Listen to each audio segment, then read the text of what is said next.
آج میں آپ کے لیے بہت ہی فنی ویڈیو لے کے آئی ہوں. آپ دیکھیں، سنیں اور انجوائے کریں.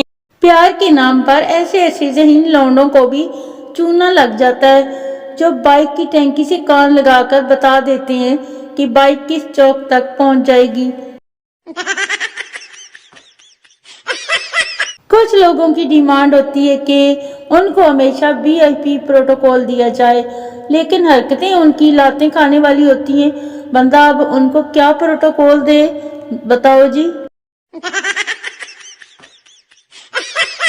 ایک لڑکا رو رہا تھا. دوسرے لڑکے نے پوچھا کیا ہوا؟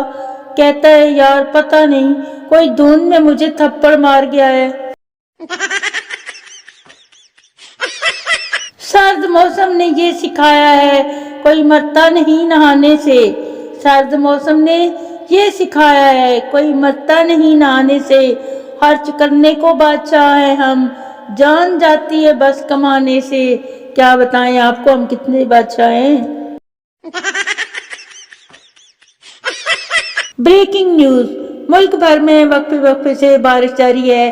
عاشق فیس بک پر اور ٹویٹر پر شاعری میں مصروف ہیں اور جن کے لیے شاعری ہو رہی ہے وہ بار بار وائپر لگانے میں مصروف ہے. تو پھر ملیں گے ایک چھوٹی سی بریک کے بعد.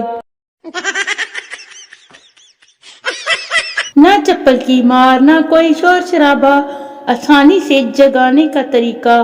امی کے ہاتھوں آ گیا پنکھے کا سوئچ آف.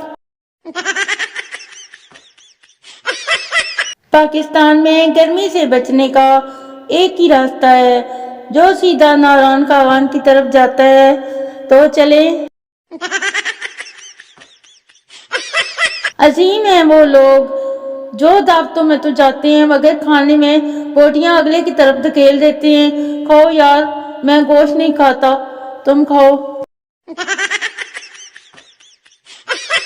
پاکستان میں بیوی سے اگر کھانا خراب بن جائے تو اپنے اوپر الزام تو بالکل نہیں لیتی، بلکہ شوہر کو کہتی ہے فلانی عورت آ گئی تھی جب کھانا بنا رہی تھی تو اس کی نظر لگ گئی مجھے.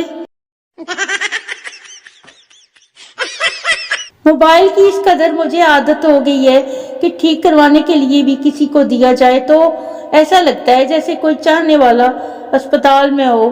کتنی بری بات ہے. ضبط کی انتہا تو تب ہوتی ہے جب آپ نے کمرے میں تازہ پونچھا لگایا ہو اور کوئی باہر سے گندے جوتے پہن کر چلتا چلا آئے اور آپ اس کو کچھ نہ کہہ سکیں. ہے نہ بڑے ضبط کی بات. مینشن کریں جو خود تو پاگل ہیں اور سسرال جا کر انہیں بھی کر دے گی.